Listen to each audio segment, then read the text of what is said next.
A Bíblia é uma fanfic desse personagem, desse panteão. Tudo isso é imaginação, é história, assim como existe a fanfic dos hindus, a fanfic dos nórdicos, a fanfic dos gregos, existe a fanfic do povo israelita.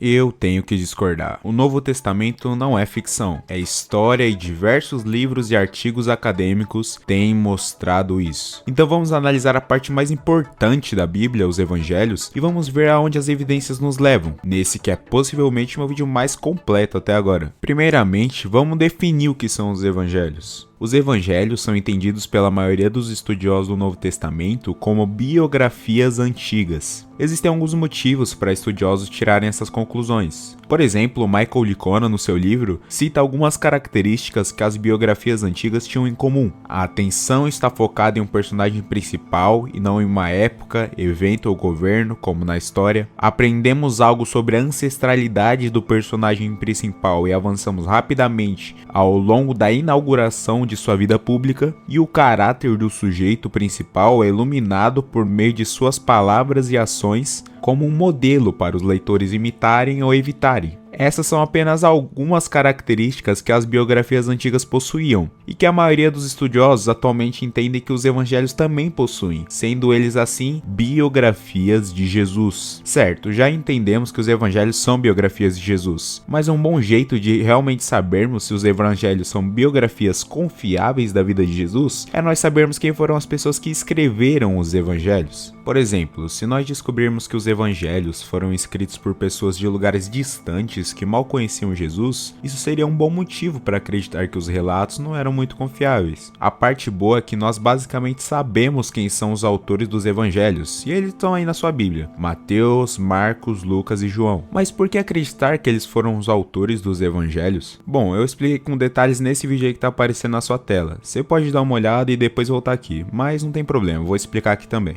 A ideia principal é que muito cedo já se sabia quem tinha escrito os evangelhos. Por exemplo, Irineu de Lyon, entre 174 e 189 d.C., já afirma a autoria desses 4 evangelistas. Também Papias, ali pelo ano 130 d.C., diz que um dos discípulos dos apóstolos, chamado João o Ancião, enquanto ainda estava vivo, o ensinou que Marcos e Mateus eram escritores de evangelhos. Então, como João tinha ensinado isso a Papias, a informação que Marcos e Mateus haviam escrito evangelhos chega ao 1º século, o mesmo século que os evangelhos foram escritos. Mas enfim, o que isso significa afinal? Bom, Plutarco, um outro biógrafo dessa mesma época, só tem suas obras atribuídas a ele em um documento chamado Catálogo de Lamprias, que foi escrito mais de um e talvez mais de 2 séculos depois da sua morte. E para piorar, o documento atribui a autoria das obras para o filho de Plutarco. Porém, mesmo com todos esses impedimentos, ninguém questiona que foi Plutarco que escreveu as obras que foram atribuídas a ele. É por esse motivo que Michael Licona vai dizer em seu artigo que o testemunho de Papias referente à autoria do Evangelho de Marcos é muito superior ao Catálogo de Lamprias de Plutarco. Até mesmo Irineu, que nomeou os autores dos 4 evangelhos, escreve pouco menos de um século depois de que o último evangelho foi composto. Que Irineu escreveu o relato não está em questão. Portanto, mesmo Irineu é uma fonte melhor para a autoria dos evangelhos do que o Catálogo de Lamprias é para Plutarco. Então, só com a questão de atestação, a gente já teria uma boa base para afirmar a autoria tradicional dos evangelhos. Algo que sempre me chamou a atenção também é que, pensa comigo, se você fosse forjar um autor para o seu evangelho, você escolheria Marcos, uma figura meio obscura, que não tem grande destaque nas narrativas dos evangelhos? Se fosse para inventar um autor, você escolheria alguém como Tomé, André ou Tiago, não Marcos. O mesmo vale para Lucas, tanto que o estudioso Craig Keener diz que os cristãos antigos não tinham motivos para atribuir o livro a um personagem tão diminuto, em oposição, digamos, a um apóstolo principal, se não tivessem motivos para acreditar que isso era verdade. Eu creio que a autoria de Lucas é uma das que faz mais sentido, porque Lucas era conhecido como um companheiro de Paulo. E nós vemos isso no livro de Atos, que é entendido como escrito pelo mesmo autor de Lucas, onde em algumas partes onde Paulo está sendo relatado, o autor usa o pronome nós, o que claramente significa a presença do autor autor do livro na situação que está sendo relatada. O que faz muito sentido, já que essas passagens onde nós está presente são as partes mais detalhadas do livro de Atos. Diversos especialistas em Atos repararam que o livro de Atos é atestado historicamente por outras fontes, o que mostra que é um documento muito confiável. Por exemplo, Colin Hammer identificou 84 fatos atestados no livro de Atos. Entre eles estão: Lucas relata que o sumo sacerdote era Ananias, e ele realmente era. Félix era governador da Judéia justamente no período qual Lucas relata que ele era. Félix se casou com 3 mulheres diferentes, porém no momento em que Lucas relata que Paulo estava sendo julgado, sua esposa era Drusila, e é essa que Lucas diz que é sua mulher. Pórcio Festo sucedeu Félix, o que Lucas relata, e também no mesmo período relatado. Berenice, filha de Herodes Agripa, estava casada antes e depois do período que Lucas relata, mas durante o período ela estava vivendo com seu irmão, e é exatamente isso que Lucas relata. Então assim, esses são só alguns exemplos, e possivelmente por conta deles que a maioria dos estudiosos entende que o material nós, de Atos, corresponde de uma testemunha ocular dos eventos. O mais provável é que Lucas estava presente com Paulo nessas ocasiões. Tanto porque, mais de uma vez eu quero que você se imagine como tentando forjar um documento. Pensa comigo, se você, Lucas, quisesse forjar que você estava em presente do evento qual você relatou, para passar credibilidade, você forjaria estar em um julgamento de Paulo ou na ressurreição? Exatamente por isso, Craig Keener diz que uma testemunha ocular falsa pode alegar ter testemunhado a tumba vazia ou Pentecostes, mas o nós de Lucas aparece apenas de modo discreto, principalmente em viagens, mantendo o foco em Paulo. E tudo isso casa perfeitamente com a tradição primitiva de que Lucas escreveu seu evangelho. Nós temos logo cedo evidência externa e interna da autoria de Lucas. Além disso, Lucas se demonstrou um grande historiador no seu livro de Atos, o que nos faz pensar que seu tratamento com seu evangelho não seria diferente, já que ele mesmo diz que tinha acesso às tradições das testemunhas oculares de Jesus e que ele investigou cuidadosamente para escrever o seu relato, certo? Então temos boas evidências aí, que a tradição cristã estava correta sobre os autores dos evangelhos, entre elas principalmente a autoria de Lucas. Ah, Pedrinho, mas por que esses supostos autores nunca citam o próprio nome nos seus evangelhos? Bom, eles estariam seguindo os padrões de Salúcio, Tito Livio, Tácito e Floro, que eram historiadores romanos que não incluíram seu nome em suas obras. Ah, mas por que João se refere a ele mesmo na terceira pessoa no seu próprio evangelho? Bom, essa não era uma prática incomum para as obras históricas da época, já que Júlio César escreve seu comentário de Bello Civili toda em terceira pessoa. Enfim, eu respondo mais objeções que fazem a autoria tradicional no meu outro vídeo, então dá uma passada lá. Então nós já temos bastante evidência sobre a autoria tradicional, mas como eu disse, esse vídeo vai ser completo, então vou te mostrar mais algumas evidências que os autores dos evangelhos estavam bem próximos do contexto qual os relatos dos evangelhos estão. Uma das maneiras de identificar se os autores conheciam do contexto qual eles estavam falando é nós identificarmos os nomes das pessoas a quais eles retratam. Por exemplo, vamos supor que seu amigo diz que na infância ele morou nos Estados Unidos. Até aí tudo bem, não tem nenhum motivo para duvidar da história dele. Mas aí você pergunta qual era o nome dos colegas de classe dele e ele diz que os nomes eram Evanilson, Marcelo e Ronaldo. Isso seria muito estranho, você teria ótimos motivos para duvidar da história dele. Pois então, o Antônio Miranda parece sugerir em alguns vídeos dele uma origem egípcia do Novo Testamento. Então se o Novo Testamento, ou pelo menos os evangelhos, tem uma origem egípcia, seria bem difícil para os autores, em uma época com comunicação bem mais limitada que a nossa, registrar nomes correspondentes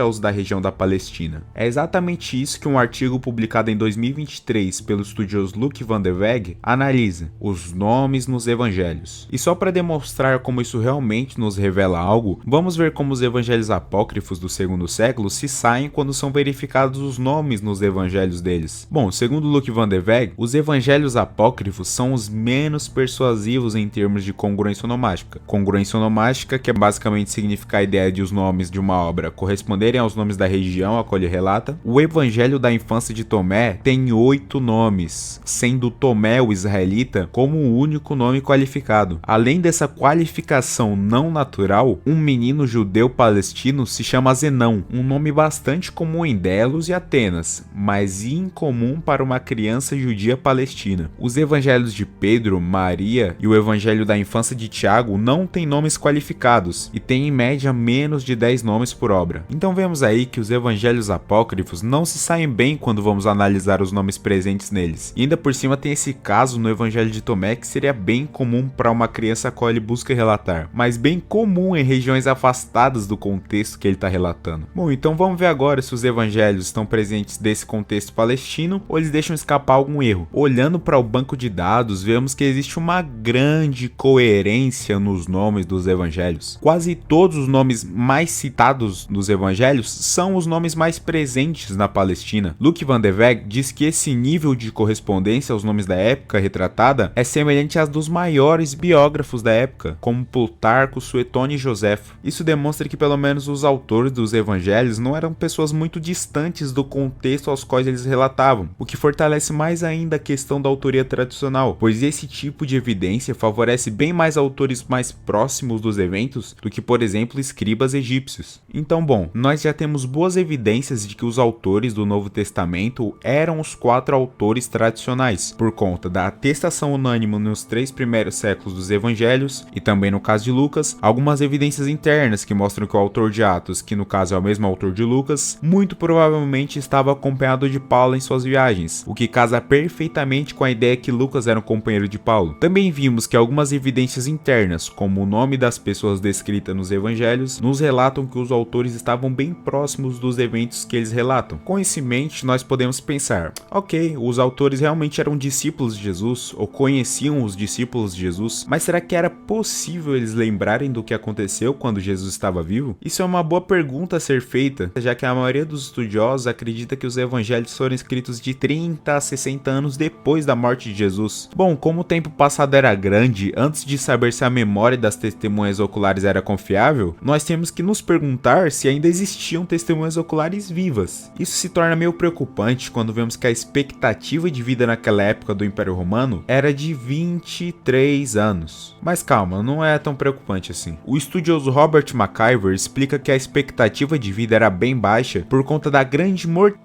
infantil. Diz ele que, dado que a expectativa de vida por ocasião do nascimento no Império Romano era de aproximadamente 23 anos, à primeira vista pode parecer que, apenas 30 anos depois dos eventos, todas as testemunhas oculares já teriam morrido muito tempo atrás, mas os dados demográficos das populações comparáveis aos do Império Romano do primeiro século revelam que, embora a expectativa de vida no nascimento fosse de apenas 23 anos, essa média é muito influenciada pelas altas taxas de infantil. Parece provável que na época do Império Romano apenas 51% das pessoas vivessem até os 10 anos, mas as que viveram mais de 38 anos em média resultaram em uma vida útil média de 48 anos para a população como um todo. Alguns indivíduos particularmente robustos e sortudos viviam até os 70 anos, cerca de 8% da população, e muitos poucos até os 80 anos. É certo que 1,6% é uma parte muito pequena da população, mas alguns chegaram a atingir 80 anos ou mais. Então nós podemos concluir que sim, provavelmente teriam testemunhas oculares vivas enquanto os evangelhos estavam sendo escritos. Uma outra pergunta é quantas testemunhas oculares estariam vivas, porque quanto mais informação, melhor. Bom, o principal lugar que Jesus atuou em seu ministério foi Cafarnaum. Essa era uma pequena vila que possuía entre 600 e 1.500 habitantes, e isso nos permite concluir algumas coisas. Em uma vila pequena, o que Jesus dizia e fazia iria circular rapidamente entre os habitantes da região. E se nós pensarmos, era uma época sem muitos métodos de entretenimento, diferente de como nós temos nos pelo menos últimos 50 anos. Não existia celular, televisão, rádio, nem livros, ou pelo menos no último desses não estava disponível à grande maioria da população. Então as pessoas gastariam seu tempo em qualquer tipo de conversa, histórias que estariam circulando, alguns eventos interessantes, e o que Jesus estava fazendo certamente era tópico de discussão, o que faria de Jesus ser bem conhecido entre os habitantes de Cafarnaum. Jesus também teve uma parte pequena do seu ministério em Jerusalém, que no caso já é uma cidade com muito mais habitantes. A estimativa para a época de Jesus era entre 40 e 80 mil pessoas. Jesus foi crucificado por lá, e no período que ele foi crucificado, esse número populacional teria inflado ainda mais por conta da migração devido à Páscoa. Considerando que as autoridades romanas fizeram questão de o fazer, entre aspas, desfilar pelo maior número possível de pessoas no caminho da sua morte, isso deixaria Jesus bem mais conhecido, se não já fosse. Isso sua crucificação teria sido tema de assunto por um longo período por aqueles que o seguiam. Juntando todos esses dados e informações, Robert McIver diz que estimativas conservadoras revelam que das aproximadamente 60 mil testemunhas oculares do ministério, da morte ou da ressurreição de Jesus com 15 anos ou mais, pelo menos 20 mil provavelmente teriam vivido 30 anos depois, e mais de 1.000 até 60 anos depois. Assim, pode ser razoável concluir que testemunhas oculares vivas podem ter contribuído para as tradições que formaram a base dos evangelhos, e que sua presença contínua nas comunidades das quais os evangelhos surgiram teria servido para garantir que o que foi dito sobre Jesus correspondia às memórias reais a respeito dele, memórias que correspondiam ao que ele realmente havia feito e dito. Bom, então como vimos, teríamos testemunhas oculares na produção dos evangelhos. Sobre a qualidade dessas memórias que essas testemunhas teriam a dar é uma questão mais difícil de responder, mas não porque a evidência vai ao contrário, mas sim pela falta de evidências. A maior parte da pesquisa sobre memória humana estuda intervalos curtos, como segundos, minutos, horas e dias. Bom, sobre a memória recente, os resultados são bem positivos. Um estudo analisou algumas pessoas que testemunharam uma tentativa de assalto que envolveu troca de tiros. Os resultados foram que até 3 meses depois, as testemunhas tinham uma memória de 80% de precisão. Interessante também é que 20% dos detalhes incorretos não foram invenções a partir do nada. Eram detalhes que, apesar de estarem corretos, tinham relação com o acontecimento. Um outro estudo foi feito por William Wagner,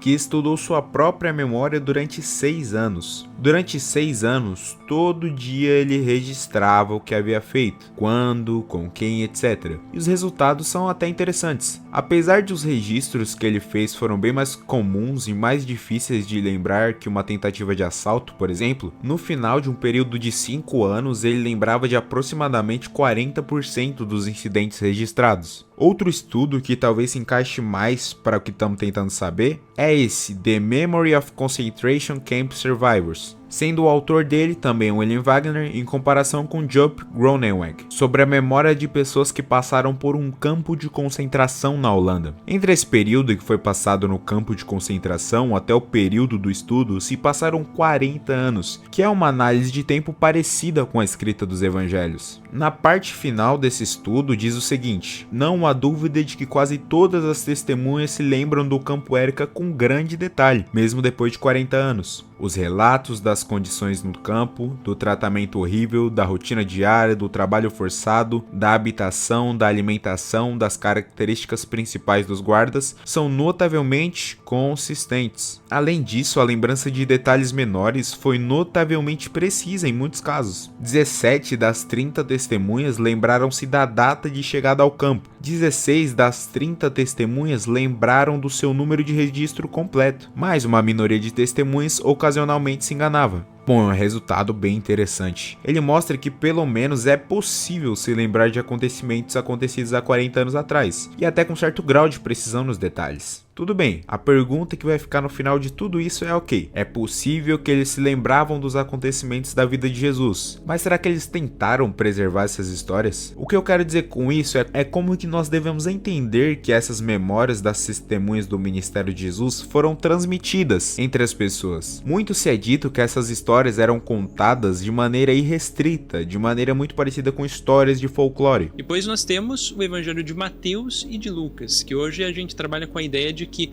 Marcos foi utilizado como fonte para desenvolver esses dois evangelhos.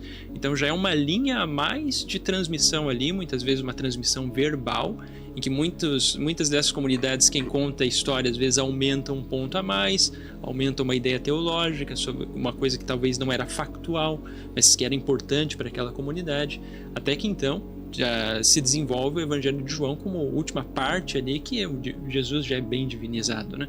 Então essa é uma diferença que existe entre o Jesus histórico e o Jesus da fé. O Jesus da fé é esse construto que foi sendo desenvolvido de teologia em torno dessa figura histórica, Jesus, que existiu realmente ali, se existiu, como uma pessoa histórica real. O estudioso Bart Ehrman também popularizou muito essa ideia. The stories are coming about as people told and retold the events of Jesus' life, both the things he said and the things he did. These stories are in circulation for decade after decade after decade. They get changed in the process. Eventually, somebody decides to write them down. Bom, primeiramente, o que nós temos que analisar é como essas histórias eram transmitidas no contexto cultural onde não existiam tantos meios de preservação como na nossa sociedade agora. Hoje em dia, não temos tanta preocupação a como vamos dizer algo, porque se quisermos que aquilo não seja esquecido ou alterado, é só escrevermos aquilo. Ou por conta dos avanços tecnológicos, podemos até gravar um áudio para gravar o que estamos dizendo. Mas em uma cultura oral, não era desse jeito. Com a ausência de meios como a escrita, os povos dessas culturas usam da oralidade para preservar suas tradições. Muitos estudos têm sido feitos, por conta de até hoje existirem povos de culturas orais, em vilarejos no Oriente Médio, em ilhas da África e em alguns outros lugares. O mais próximo que podemos saber de como eram transmitidas as histórias de Jesus é vendo como as histórias são transmitidas nas culturas orais dos dias atuais, que é o que mais temos de semelhante. A primeira coisa que temos que entender é que nem toda tradição tem a mesma importância em culturas orais. Segundo o estudioso Paul Rodzetti, os estudos de campo têm demonstrado o lugar comum intercultural em contextos oralmente dominantes, de ser feita uma importante distinção entre gêneros narrativos considerados verdadeiros, como os relacionados a eventos reais do passado, e aqueles considerados fictícios. Ruth Finnegan, uma antropóloga linguística, também notou a diferença de tratamento entre tradições sobre coisas consideradas a eventos históricos e fictícios. Ou seja, o erro que algumas pessoas acabam cometendo é que sim, algumas tradições e culturas orais realmente não são preservadas, e acabam sofrendo diversas alterações, como as transmissões de histórias de folclore. Mas, como nós vimos, tradições sobre eventos históricos eram tratadas de maneira diferente, e como as tradições sobre Jesus eram sobre eventos históricos, é sobre esse tipo de tradição que nós vamos dar atenção. Bom, sobre essas tradições que se baseiam em evento histórico, se pode dizer algumas coisas interessantes. Por exemplo, quanto mais o tempo passa do evento, o qual é transmitido, maior a probabilidade de distorção dos fatos. Cito de novo para Rodzetti, que diz que tem sido observado que as tradições orais sobre o passado recente, isto é, uma ou duas gerações após o evento originador, faltam regularmente os elementos cosmológico, mitológico e apenas sociologicamente motivados das tradições que caracterizam as tradições sobre o passado remoto. Basicamente, o que diversos estudos vêm dizendo é que a transmissão oral de eventos recentes que retrata de 80 a 150 anos e procuram transmitir história, são transmissões geralmente confiáveis. Contexto esse bem parecido com o período dos eventos da vida de Jesus até a escrita dos evangelhos. Existem algumas outras características gerais que se aplicam à maioria das transmissões orais. Uma delas é o conceito de forte portador da tradição. Esse conceito, identificado pelo estudioso John Niles, é a característica comum a tradições culturais de a comunidade identificar algumas pessoas como capacitadas e autoridades naquela tradição. Ou seja, tinha uma espécie de hierarquia na transmissão. Se você tivesse uma dúvida se Jesus tinha dito que era o Messias ou ele dizia ser só um profeta, você poderia ir até esse forte portador da tradição, que era alguém entendido como capacitado acima das outras pessoas, para responder sua pergunta. Me parece claro que esses fortes portadores da tradição na transmissão oral sobre Jesus seriam primeiramente os apóstolos, os 11 mais próximos de Jesus. Depois deles viriam as testemunhas oculares do ministério de Jesus, que seriam as pessoas mais capacitadas para trazer informações confiáveis. Então isso é bem interessante. Havia um entendimento que a qualidade da transmissão oral de alguns era melhor que a de outros. Outro conceito interessante é o do papel crítico do público tradicional ativo. Seguinte, como eu disse, os mais próximos de Jesus eram esses fortes portadores da tradição. Porém, não eram só eles que contavam a história sobre Jesus. Os escritos do Novo Testamento também nos falam sobre a existência de mestres. Será que esses mestres, na ausência dessas pessoas mais próximas de Jesus, alterariam a tradição tranquilamente? Possivelmente não. E é aí que entra o conceito do papel crítico do público tradicional ativo. Esse conceito vem de observações que demonstram que em culturas orais, quando um transmissor oral está apresentando a tradição e ele deturpa ela, muitas vezes o público que tem conhecimento sobre a tradição pode intervir e até corrigir o transmissor. Finnegan observa que os membros da audiência, abre aspas, interrompem a apresentação com acréscimos, dúvidas ou até críticas características. Isso é comum não apenas no caso típico e esperado de contação de histórias, mas mesmo em situações formais, como as dos complexos cantos e jalas dos Yorubás. Se alguém acha que o apresentador cometeu um erro, ele intervém com palavras como: eu peço desculpas, mas não concordo, isso não está correto. Você se desviou do caminho da precisão. A possibilidade de os membros da plateia esclarecerem e desafiarem os efeitos disso sobre a apresentação é de fato uma das principais distinções entre peças literais orais e escritas. Então, com isso, nós vemos que o público que tinha conhecimento das histórias que estavam sendo repassadas não assentavam a elas simplesmente de olhos fechados, porém podiam sim questionar, duvidar e até criticar. E para os primeiros cristãos, a veracidade do que estava sendo transmitido era bem importante e alguns versículos nos revelam isso. Então é por isso que Paul Rhodes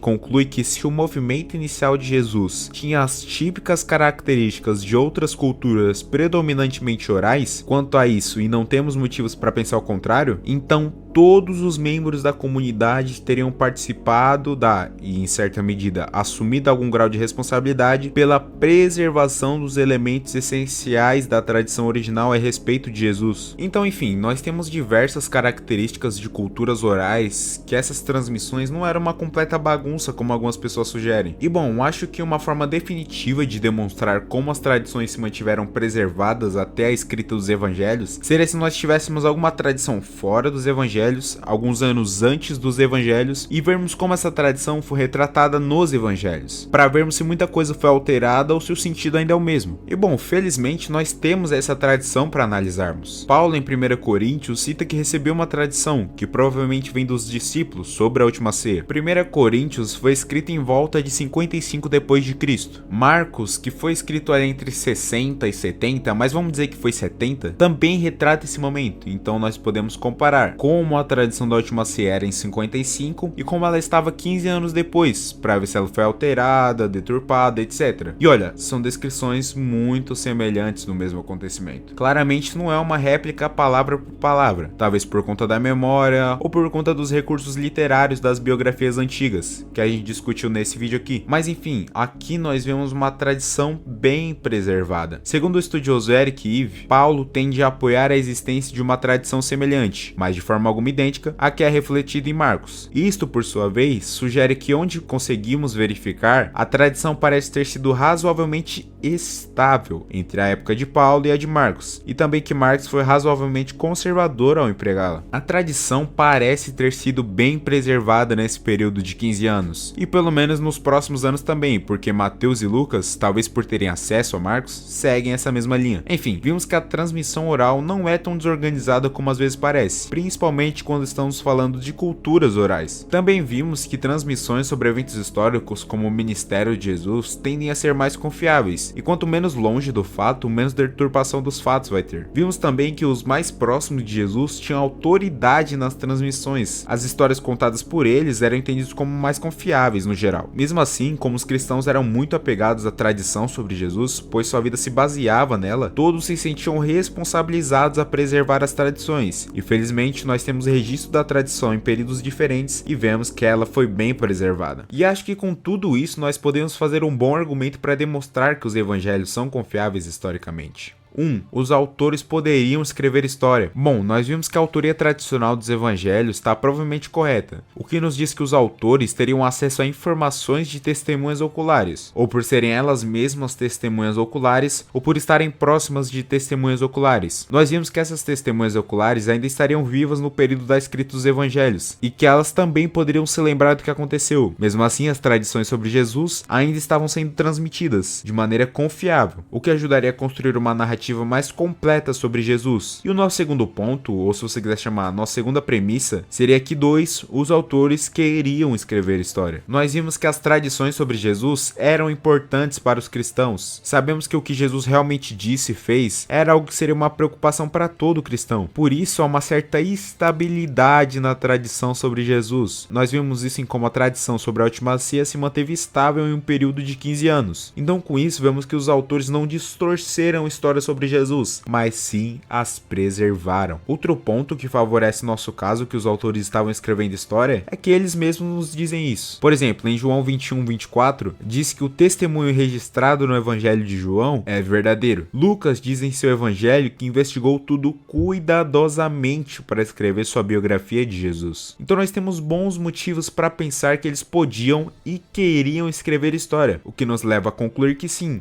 eles escreveram história. E até críticos da Bíblia reconhecem que existe material histórico nos evangelhos, tanto que Michael Licona diz alguns fatos sobre Jesus que são consenso entre os estudiosos da área, sendo eles cristãos ou não. Segundo Michael Licona, um consenso universal de estudiosos concorda que os dados são suficientes para concluir que Jesus de Nazaré viveu na Judéia no primeiro século e acreditava que Deus o havia escolhido para inaugurar o seu reino, que ele tinha irmãos e que ele foi batizado por João, o Batista. Ele realizou feitos que ele e seus seguidores interpretaram como milagres e exorcismos. Ele desafiou a liderança judaica reinante, que acabou prendendo-o e levando-o perante o governador romano Pôncio Pilatos, que o crucificou em 30 ou 33 de abril. É raro encontrar um historiador de Jesus que não afirme nenhum desses fatos. Então você pode crer, por exemplo, que muitos dos ditos de Jesus são criações posteriores ou que os evangelistas alteram muitos evangelhos, o que por todos os motivos já citados eu discordo, porém mesmo assim, você não poderia dizer que não existe material histórico confiável nos evangelhos. Eu acredito que os evangelhos como um todo são confiáveis historicamente e que nós temos bons motivos para acreditar nisso. Enfim, creio que mostramos de diversas maneiras que sim, temos bons motivos para crermos que os evangelhos são confiáveis historicamente. Para alguém dizer que eles não são, tem que demonstrar que os autores dos evangelhos não queriam escrever história ou que não conseguiriam. Temos muitos motivos para acreditar que sim, eles queriam e se importavam com a vida histórica de Jesus e que tinham todas as ferramentas para produzir uma narrativa histórica que relatava a vida dele. Se você gostou do vídeo, deixa um like, se não é inscrito, se inscreve. Eu acho que esse é o meu vídeo mais pesquisado de todos que eu fiz até agora, então se você puder, compartilha com algum amigo seu, porque eu acho que tá um vídeo legal e vale a pena. Se você acha que tem algum bom motivo para desconfiar de algum desses pontos que eu fiz, põe nos comentários que eu vou tentar responder. Se você tem um canal aqui no YouTube e acha que conseguiria fazer um vídeo me refutando, eu ficaria muito feliz de ver seu vídeo, então fica à vontade. De verdade, muito obrigado por ter ficado até o final, que você tenha uma semana abençoada e até mais.